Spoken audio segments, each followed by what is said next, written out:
Thanks for listening. My name is Charisse. I'm a licensed property and casualty professional with over 25 years' experience in the insurance industry. I'm also a state-certified continuing education instructor. Just a reminder, while I am a licensed property and casualty professional, I am not an attorney. Everything shared in this episode is for informational and educational purposes only. Every situation is unique, and laws and insurance policies vary by state and circumstance. For advice specific to your situation, please consult a qualified attorney or licensed insurance professional. Tune in every Tuesday, Thursday, and Saturday for real-life claim stories, expert insights, and practical tips to help you better understand how property insurance really works before disaster strikes. Whether you're a homeowner, renter, condo or townhome owner, or landlord, we've got you covered. My next episode starts now.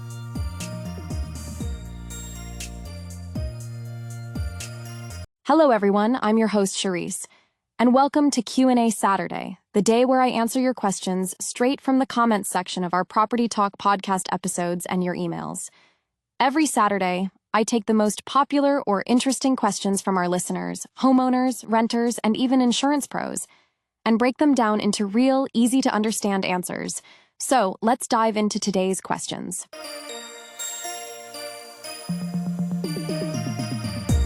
Question 1.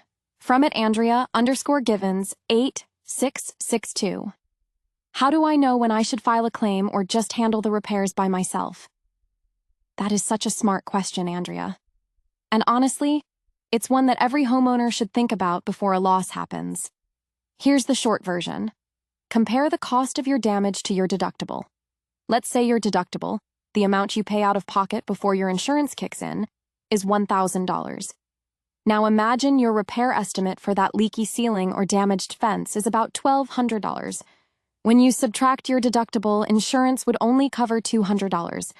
In that case, it might not make sense to file a claim, especially since too many small claims in a short time can affect your premiums or eligibility later on. But let's look at another scenario. Your deductible is $1,000, but you've got $7,000 worth of storm damage. That's a clear situation where filing a claim is worth it. So here's my rule of thumb. If the cost to repair is less than or close to your deductible, pay for it yourself. If the cost is significantly higher than your deductible, call your insurance company and start a claim. And remember, before you file, get a professional estimate first. That gives you real numbers to make an informed decision. Question 2. From @ATL Property Wiz. I see some homeowner-based questions showing up here, but what about renters? Is it a renter's responsibility to make emergency repairs to their rental property? What insurance should a renter have to protect their own interests since the property doesn't actually belong to them? Excellent question. I'm so glad you brought this up because renters are often overlooked in these conversations. Here's the deal. As a renter, you're not responsible for repairing the structure itself, the roof, walls, windows, plumbing. That's the landlord's responsibility. However, you are responsible for protecting your personal property and for minimizing further damage when something goes wrong.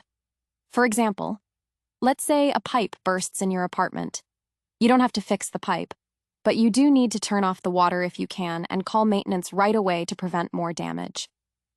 Now, in terms of coverage, every renter should have a renter's insurance policy. It usually covers 3 main things: your personal belongings, furniture, clothes, electronics, all your stuff. Liability protection, if you accidentally cause damage to someone else's property, like a kitchen fire that spreads. Additional living expenses, if your rental becomes unlivable due to a covered loss and you need to stay somewhere else temporarily. And here's the best part. Renter's insurance is very affordable. You can get solid coverage for as little as $20 a month. So no, you're not responsible for fixing the structure, but protecting your own belongings and having that safety net absolutely is your responsibility. Great questions today, Andrea, and ATL Property Wiz. Thank you both for commenting and engaging with the podcast. If you've got a question you'd like answered on next week's Q&A Saturday, drop it in the comments below or email me directly at ask@asktheexpertllc.com.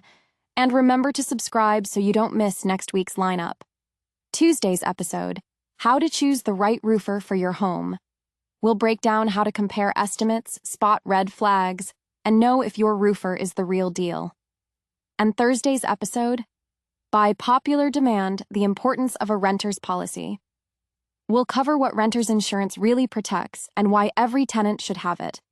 You don't want to miss either one. Until next time, stay smart, stay insured, and I'll see you next Saturday on Property Talk.